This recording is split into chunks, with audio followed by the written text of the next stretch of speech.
जख्म बहुत बड़ा है, अभी तक भरा नहीं है।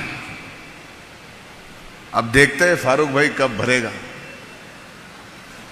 जख्म क्यों है ये आप भी जानते हैं, जख्म क्यों है मास्टर साहब आप भी जानते हैं, और जख्म कितना गहरा है ये आप सब जानते हैं। जानते कि नहीं जानते?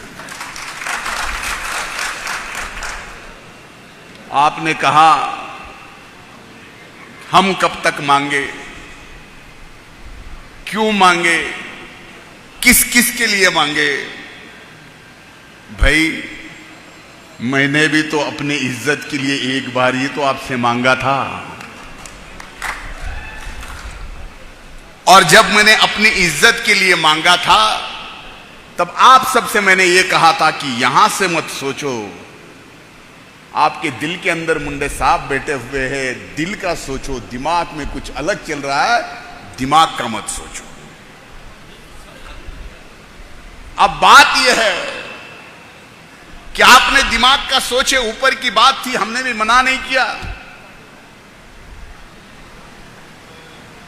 लेकिन यह करने के बाद मुझे आप बताओ कि आपके अंदर, आपके घर के अंदर, आपके काम के अंदर, आपके माली हाल के अंदर अगर 19-20 का भी फर्क हुआ होगा तो आप अल्लाह को याद करते हुए छाती पे हाथ रख के बोलिए कि हां फर्क हुआ ये करके। 6,000 से मेरे घर की इज्जत गई, पता नहीं ये दुख मेरे दिल से कब निकलेगा, लेकिन यकीन मानिए अल्लाह ताला ये दुख भी अच्छे जीत के साथ निकालेगा।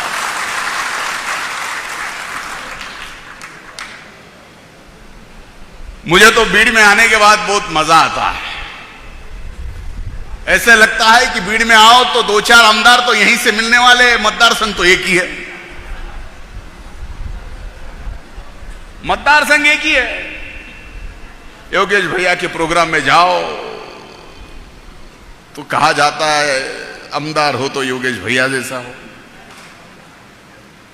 अमर ने अभी तक प्रोग्राम नहीं लिया, कब लेगा पता नहीं।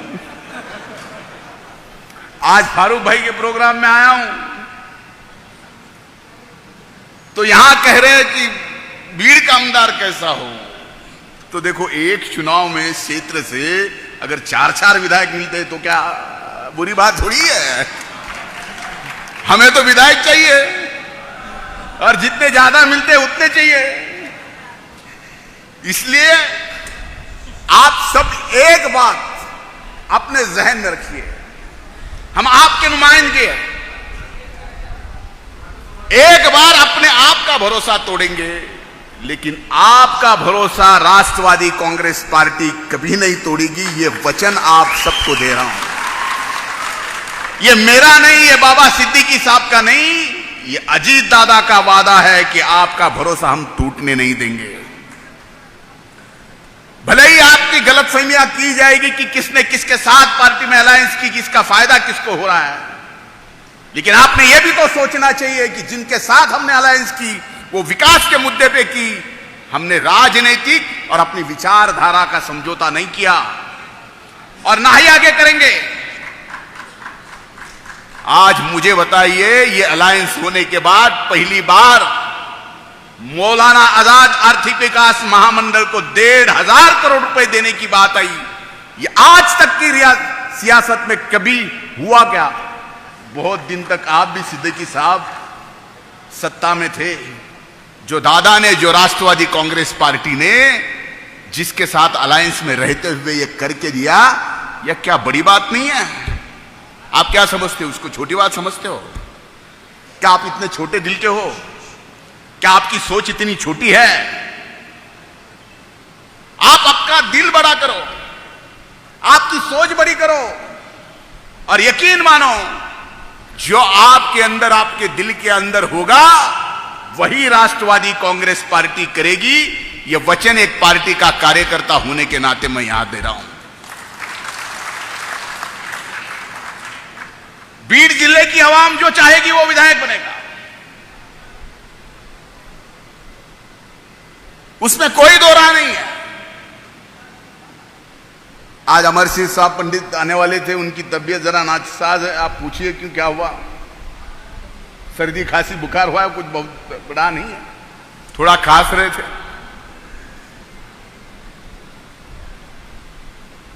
मुझे आज एक बात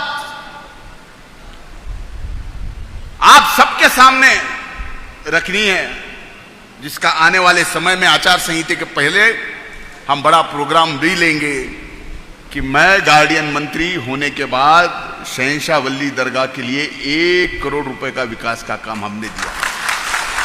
आप सबकी मांग थी, आपकी थी, योगेश भैया की थी, सबकी थी, इनकी मांग थी,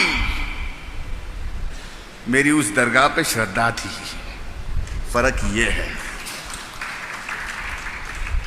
इसलिए जो लोकसभा में हुआ, पहले ही जख्म से परेशान हूं, अभी तक फूल लेने की औकात नहीं रख पा रहा हूं, समझ रहे आप? दूसरा जख्म इतना गहरा मत दो। हाथ जोड़ के विनती है, मैंने पहले ही कहा था कि लंबी चौड़ी और गहरी बात नहीं करूंगा, आगे समय जरूर मिलने वाला है। क्यों फारूक भाई, बात करने का, तकरीर रखने का? मास्टर साहब, मिलेगा कि नहीं मिलेगा? जब मौका मिलेगा लंबी भी रखूंगा, चौड़ी भी रखूंगा, दिल के गहराई तक पहुंचने वाली भी रखूंगा, और सबसे बड़ी बात, रूह से रूह मिलाने वाली बात भी रखूंगा। आप सब यहां पे मौजूद है। बाबा सिद्दीकी साहब मेरे बाद भाषण करने वाले, अपनी बात रखने वाले, आपसे सबके साथ रूबरू होने वाले हैं। मुझे 3 मीटिंग करने के लिए कलेक्टर ऑफिस जाना पड़ रहा है। आप सबकी इजाजत लेते हुए मैं यहां से जा रहा हूं। फिर एक बार बीड़ के इस सरजमीन पे सिद्दीकी साहब, आपका बहुत बहुत बहुत बहुत इस्तकबाल, आपका आदर पूर्वक वेलकम करता हूं और यहीं पे अपनी तकरीर रखता हूं। शुक्रिया।